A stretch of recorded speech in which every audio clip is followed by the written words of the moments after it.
Hi, it's me again with Corel Draw Tips and Tricks. Not saying you'll ever draw this, but it might give you some insight on how to place. This is like an age-old problem. If we take an ellipse and hit P, and let's make it 12 inches. Back up here, lock your ratio, make it 12 inches. Now, I'm going to make another ellipse, but before I do that, I'm going to set my nudge factor on 2 inches. So I'm going to Control D, and I'm going to get that shape right there. Now, here's the problem that's been around me forever, trying to get this thing to line up. So we're going to put that back in the center of the page. We're going to left click, right click. You know what? I'm going to take my nudge factor and set on like 12, and I'm going to make a duplicate and move that out of the way because I want it back. So if I Control D and rotate this thing 90 degrees, it's always given a problem to everybody to get it to fit to that curvature, and you can see I'm way off. So I've kind of figured out a way. This is in the center of the page.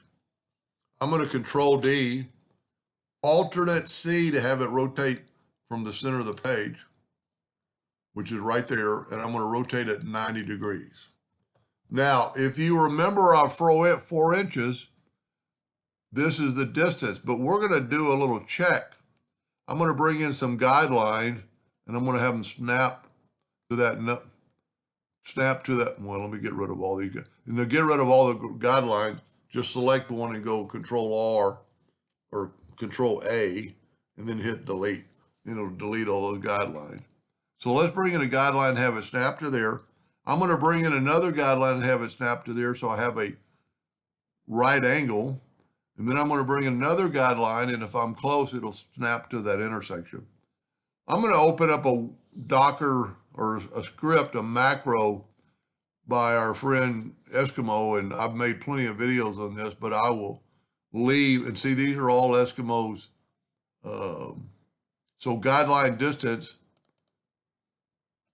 and I'm going to measure from that guideline. I'm going to select it, hold down the shift, and we're at 4 inches.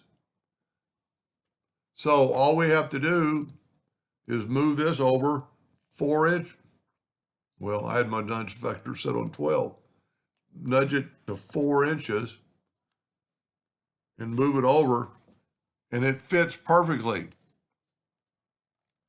Now all you have to do, let me move this out of the way.